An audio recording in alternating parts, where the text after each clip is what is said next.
Hi everyone, it's Jessica with Nooks and Bloom. Today I'm going to show you a really neat paint layering and textured look. I am doing this table over again. I don't know if you remember it. It was really pretty. It still is pretty, but it got really beaten up in my inventory.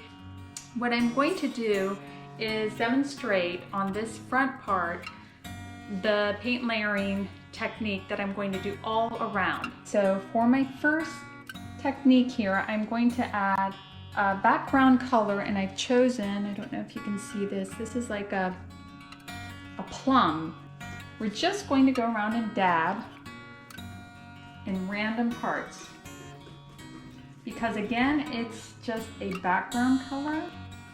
So it's going to be hidden and revealed in certain parts, and I'm going to show you after how to do that. It's just going to be a little detail. I'm going to play around with it. I just kind of go with the art of the piece. This little transfer here, I'm going to just work around. Okay, I think we've got enough plum there. Another thing that I want to do with this piece is give it a little bit of a metallic look.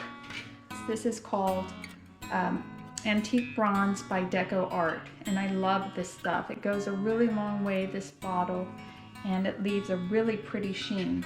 So I put some here on my plastic. Let's take some of this on my finger, some of this metallic paint, and just dab. You can see the texture from my glove. I just keep adding on my bronze metallic in random parts. I go around edges and corners and then dab with my finger up and down.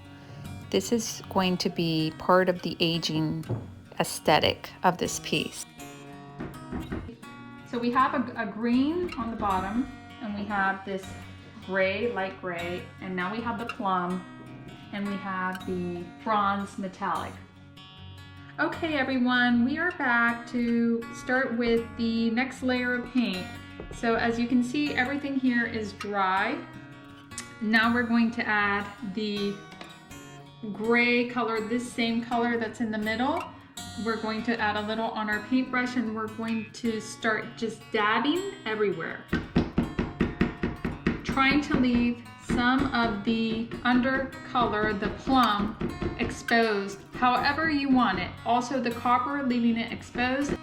Going around our rub-on transfer so that we don't cover it up. I like this dabbing with the brush because it creates kind of like a textured look, and it does in fact add some texture because you're putting it on rather thick. And we're just going to keep doing this all over the front of the table, so it will all slowly come together. Don't need to panic or anything if you feel like it's looking rather odd. As you can see, there's some of the green and also the plum, and then of course you have the gray on top. You're creating layers with your paint colors. This is kind of a dry brush dab. I'm not really using the mister, it's not really necessary. I'm not blending, and I also want to create the effect of the dab, the little marks, so I don't want water to dilute that. I really want to get some pattern. So this area I'm going to dab a little bit more of the plum. I can even just paint it on a little sloppy like this. I want to create more of a background that I can afterwards add the gray on top, because the whole idea is to create some depth, and you need different layers of colors to do that. Otherwise it's just going to be a plain flat color. At some point you can also take your brush and swoosh it around if you want to soften some colors. That's also a nice way to pull everything together and soften, but you still want to see some of the patterns, the dabbing marks, because that is a really cool pattern for this aged look. Another nice thing is to add your bronze or your metallics after you've put on your dominant layer, your top layer, which in this case is the gray. I am setting this up so that it'll show through when I add my top layer as a sparkle or a shine underneath that gives it just a little bit of a patina. But I don't know if you can see this. You see how the bronze went on top of the plum and it gave it a really nice tone. And you're going to want to probably use a high sheen polyurethane so you don't lose the metallic gloss. So I'm going to take just a little bit of the gray paint on my chalk paint brush. You can barely even see it.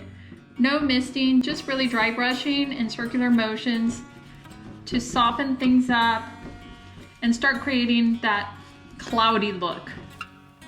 And for the very last detail of this finish, I am adding a little bit more of the bronze metallic paint to highlight some of the edges and corners and details, giving this finish a really pretty old world, rustic aged look. I really hope you enjoyed this tutorial. Thank you so much for watching.